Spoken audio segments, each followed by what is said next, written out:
day, another ganap in my life. Hello everyone! For today's video nga po ay isasama ko po kayo sa aking pinakaunang maging trabaho dito sa labas.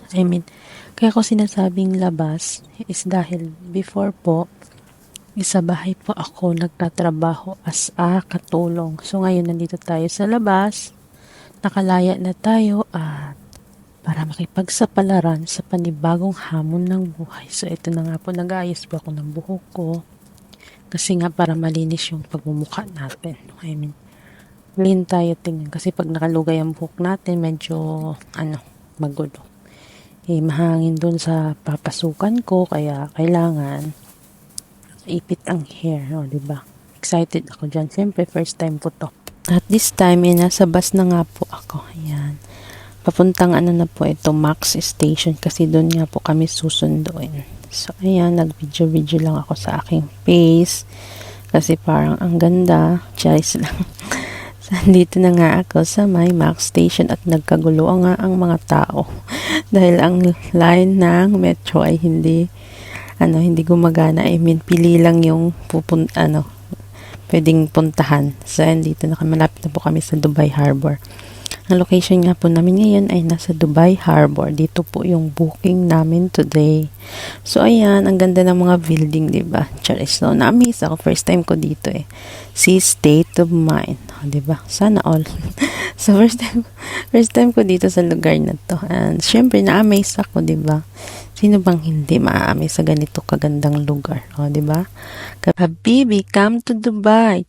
So, nandito na nga po kami. Yan po kasaman ko si Ate Malu. Dalawa po kami magiging waitress sa bar ng yacht. So, yung dalawang yan bartender po namin. Nabilis maglakad.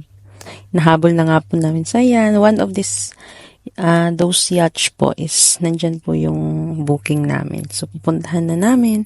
Super init dahil ito mga 3:30 po nang dumating kami dito sa location. So, ayan na nga. Pababa na ako at ayun, nakita ko yung malaking Ferris wheel dito sa Dubai. Di ba? Ayan. We're going na. So, nung pagpasok ko, hindi na ako nag-video kasi baka mahulog ako. First time ko pa naman sumakay ng yacht. So, yan yung yate namin ng laki. Kaya, akala ko mahihilo talaga ako. Kinakabahan ako that time. Actually, ang booking namin ay corporate booking po.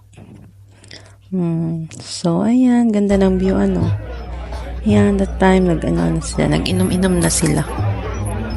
Pag-akit pa lang ng mga guests, inom na agad. Wala nang sabi-sabi, inom na agad. Yan yung aking bartender, si Sir Mark. Ayan, mga afam. Sana all, madaming afam. So, pwede namang mag-video-video, kaya walang problema. Kumuha ka ng mga